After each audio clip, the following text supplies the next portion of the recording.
We got my dog Cube in the building. So this is an older video, resurfaced, and for good reason. The other day we were talking about having plans, right? We were talking about having plans. What's Kamala Harris? Matter of fact, yo, let's do this. Does Kamala Harris have a website?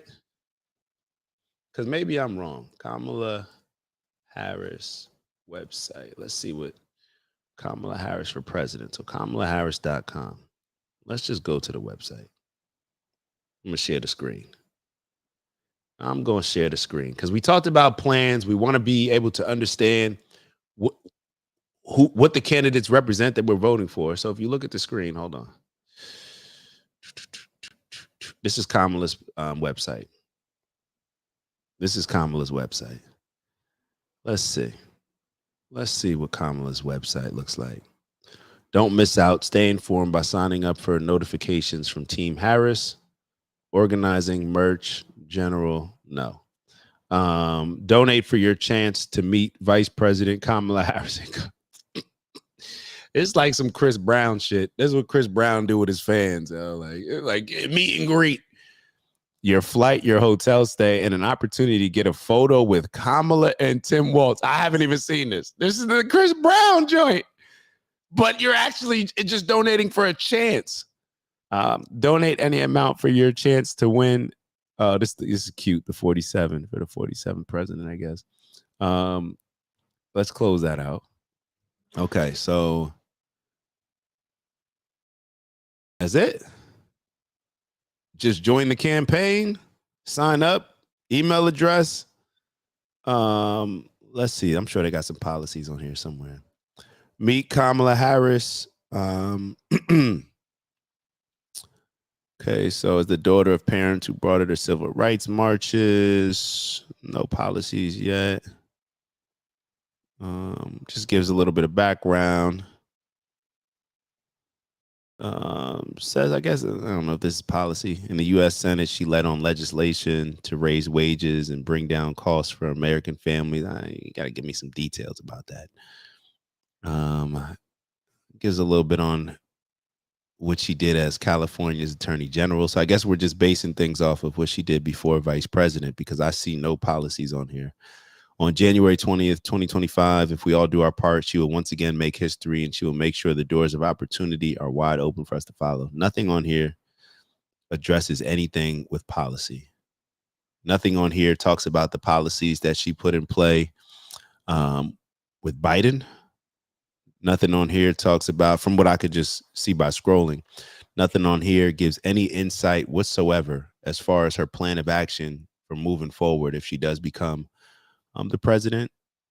Always something here says has achieved a historic record of accomplishment, including bringing our economy back from the brink of disaster to create nearly 16 million new jobs. First off, bro, stop it. These are not new jobs. These are jobs that were lost from the pandemic, and then they were brought back because things weren't quarantined. Like, stop it. Like, this is bringing our economy back. Does anybody feel like our economy's back? All right. Expanding access to high-speed internet, strengthening. All right. Maybe Tim Walz has more. All right. Maybe he has less. Okay. No policy. Let's see. Maybe in the take action. Oh, that's just, you want us to take action. Okay. Okay. So no policies on her website. Okay. No policies. Cool. Let's check out my bro, big homie, Ice Cube's video. Let's check this out.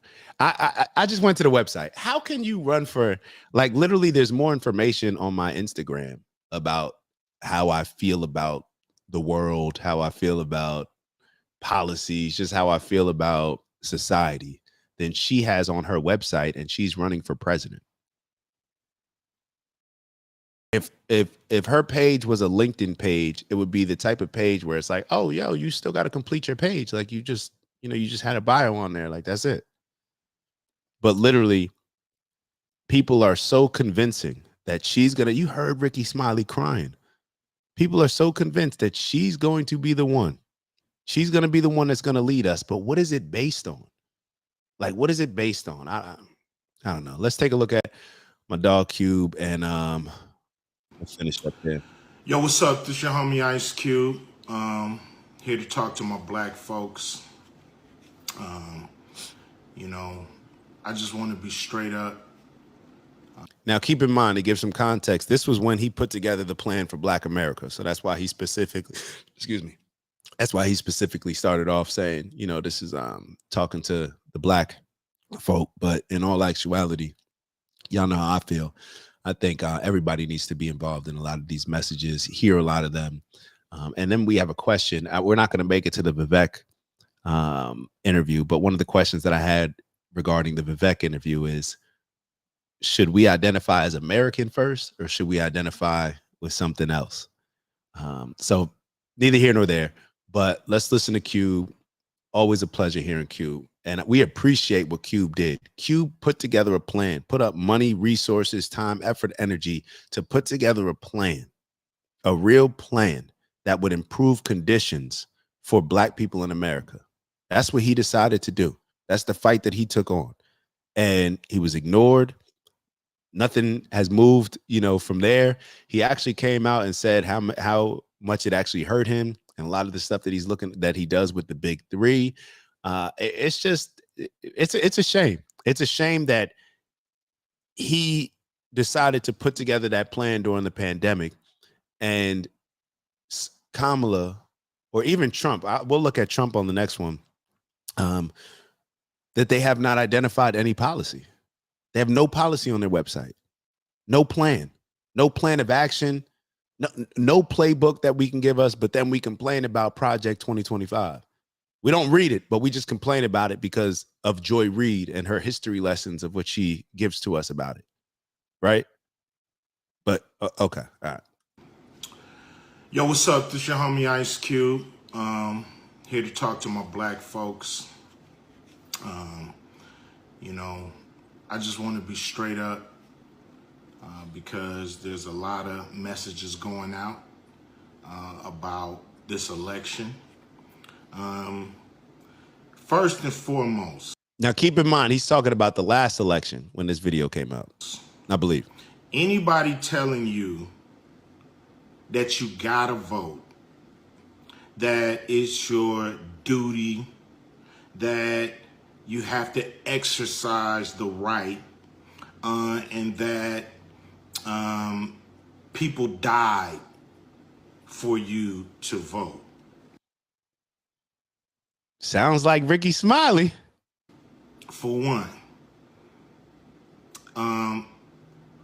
people did die, but nobody walked out their house to go die for you to vote. They were killed by probably some racists that don't want to see us get anything.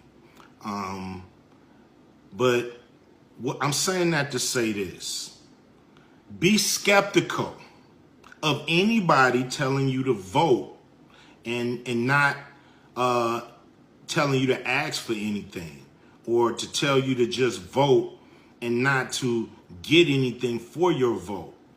That's not how it works. Sounds like Ricky Smiley.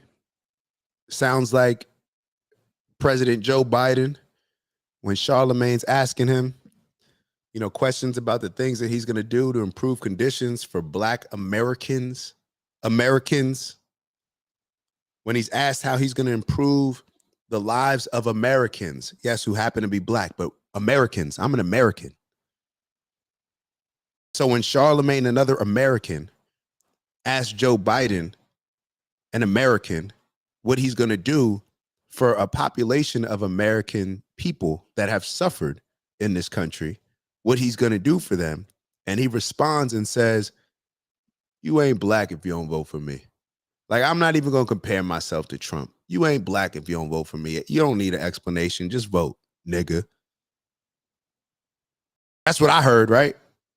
I don't know how y'all took it. I don't know if Joe Biden actually said the N-word afterwards and they cut it out. But when I heard it, when I saw his energy when he was talking to Charlemagne, that's what I heard. Maybe that's, I hate to misrepresent what he said, but I felt as if that's what, maybe I just read his mind. He said, you ain't black if you don't vote for me, Negro. And y'all heard the word that I thought that he said. This is what these type of people do, whether it's Ricky Smiley, Joe Biden. The reason why he feels comfortable talking to black people like that, black Americans, is because of Ricky Smiley's and because of all these other goofs that just decide to vote for people just because they're black. And what you end up doing is getting bamboozled into all the other things that you're voting for that have no alignment with your principles and values. That's not the process. You don't vote just to vote. You vote because you're getting something or your community is getting something. So everybody that's telling you that, man, look at them and say, what are you getting? Because people that just want you to vote and not ask for nothing, people that's in power that want you to vote but don't want you to get anything or not asking for you to get anything economically, they suspect, straight up. Because a lot of people been in place for a long time and we ain't got shit. That shit gonna end. That shit gonna end. We gonna get what we supposed to get. Period. And I'll be real. I think Ice Cube miscalculated. He miscalculated something that maybe Queez, Keith, Urs, a lot of us on this show, Doug, I think Lana, ladies too, Shy, Mom, Dad. I think he miscalculated. Maya. Damn, now if I forget. Lucille. Ooh, I was like, yeah, know the team, all right? Just the team. And a lot of us, I think Ice Cube miscalculated, thinking that how he thinks, because it's very common sense, or it's not common sense, but it just makes sense. Unfortunately, it's not common sense. He thinks that because his line of thinking makes a lot of sense and is very simple to understand, that the majority of people feel that way. He believes that when he says we not accept, he thinks that his line of thinking is the majority. And a lot of times I get confused by that as well, because I'm like, yo, how can people not think like, yo, I broke it down, like I did the research, I did, like, yo, it's clear as day. And then you realize it doesn't matter. It doesn't matter. People don't care. People don't care about principles. People don't care about what's right. People don't care about doing research. People don't care about anything logically when it comes to their decision making. People don't care. And maybe there's a reason, maybe there's a connection of why people, especially in these impoverished communities, tend to vote Democrat. From a standpoint of, and this, I'm about to go, oh, this is a little bit of a tangent. Think about this. Think about this one. When I say people don't care about anything logically, they just move on emotion. As a salesperson, Keith Queez, y'all already know what it is. When we get people to buy on emotion, they'll buy more than if they're just looking at it from a logical standpoint. People buy on emotion. And people buying on emotion, the more emotional you are, the more likely you are to make purchases that are outside of your spending budget. The more likely you are to overextend yourself and make purchases that you cannot afford. And maybe there's a correlation between people that are overly emotional when we look at politics and what is convincing us to support and vote for a particular candidate or not. We are overly emotional instead of being logical. So we end up making a choice that is not in our best interest, but a choice that it feels good. I want to see a Delta, welcome a AKA on MLK Day. I don't even. Who cares? Who cares? Like, that's really what we're voting for. Let's keep moving. Let's keep moving. And anybody asking you not to ask, I wouldn't listen to them. Because that's the process. Every community asks for what they want. And we're going to do the same goddamn thing. Ice Cube was strong. Strong. We're going to do the same thing, Cube. The congregation has determined that that is a lie. It just is what it is. It is what it is.